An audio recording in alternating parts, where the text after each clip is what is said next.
Hello everyone, আসসালামু আলাইকুম। কেমন আছেন সবাই? আশা করছি অনেক বেশি ভালো আছেন। শীতকালে সবকিছু খেতেই যেন অনেক বেশি মজা লাগে।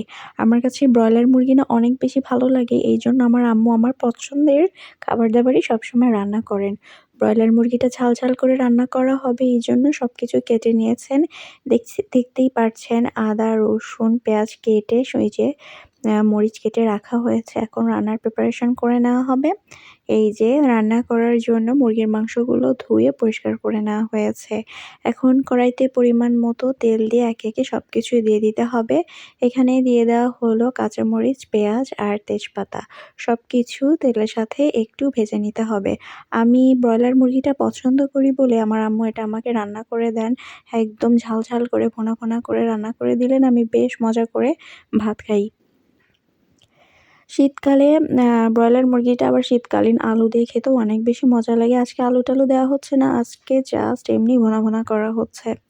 তো এখানে আদা রসুনের পেস্টটাও দিয়ে দেওয়া হলো মসলাটা যাতে পুড়ে না যায় এইজন্য এখানে দিয়ে দেওয়া হলো পরিমাণ মতো পানি। সবকিছু একসাথে একটু কষিয়ে নিতে হবে। ব্রয়লার মুরগিতে একটু মশলার পরিমাণটা চড়া দিতে হয়, পেঁয়াজটা একটু বেশি দিতে হয়। তাহলেই কিন্তু এই তরকারিটা বেশি মজা হয়।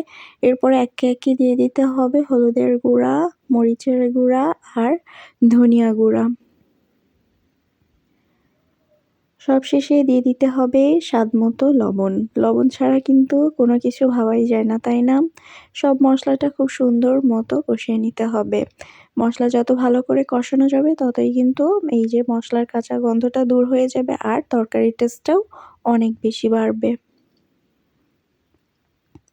যেকোনো মাংস রান্না করতেই কিন্তু মশলাটা হাতে সময় নিয়ে কষিয়ে নিতে হবে।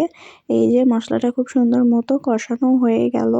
এই যে মশলাটা যখনই সুন্দর মতো কষানো হয়ে যাবে তখনই এর মধ্যে দিয়ে দিতে হবে আগে থেকে ধুয়ে পরিষ্কার করে রাখা এই যে ব্রয়লার মুরগির মাংস।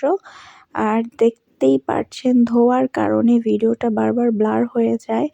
আর এই যে দেখেন মুরগির পা, আমার কাছে মুরগির পা, চামড়া, হাড্ডি, গিলা এই সমস্ত কিছু সব সময় ভালো লাগে।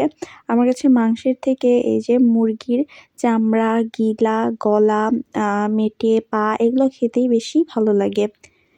তো সবকিছু একসাথে আবারও মশলার মধ্যে কষিয়ে নিতে হবে। ব্রয়লার মুরগি রান্না করতে খুব বেশি সময় নেয় না।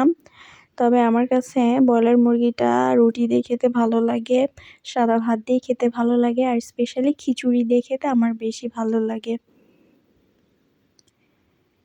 এই যে মশলার সাথে মাংসটা সুন্দর মতো কষিয়ে নিতে হবে। তবে মুরগির পা আমার কাছে সবসময় ভালো লাগে। অনেকজন হয়তো খেয়েও বলে যে আমি খাই না বা পছন্দ করি না। তবে আমার কোনো কিছু বলতেই আসলে লজ্জা লাগে না। আমার কাছে কিন্তু মুরগির পা, পাঙ্গাস মাছ এগুলো খেতে ভালো লাগে। আমার কাছে সব খাবারই অনেক বেশি ভালো লাগে যদি সেটা মজা করে রান্না করা যায়। এই যে দেখেন খুব ভালো মতো কষানো হয়ে গিয়েছে। আর এই ব্রয়লার মুরগিটা রান্না করার জন্য কিন্তু পানির প্রয়োজন পড়ে না। এমনি, এমনি মাংসের ভেতর থেকে প্রচুর পানি ওঠে। এই মাংস থেকে যে পানিটা ছেড়ে দিবে সেইটা দিয়েই আসলে পুরো রান্নাটা কমপ্লিট হয়ে যাবে।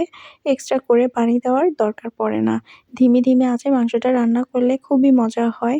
আর মশলাটাও মাংসের মধ্যে ভালো মতো ঢুকে যায়। যেহেতু ব্রয়লার মুরগিটা একটু নরম তাই জন্য এর মধ্যে পানি এড করার দরকার পড়ে না।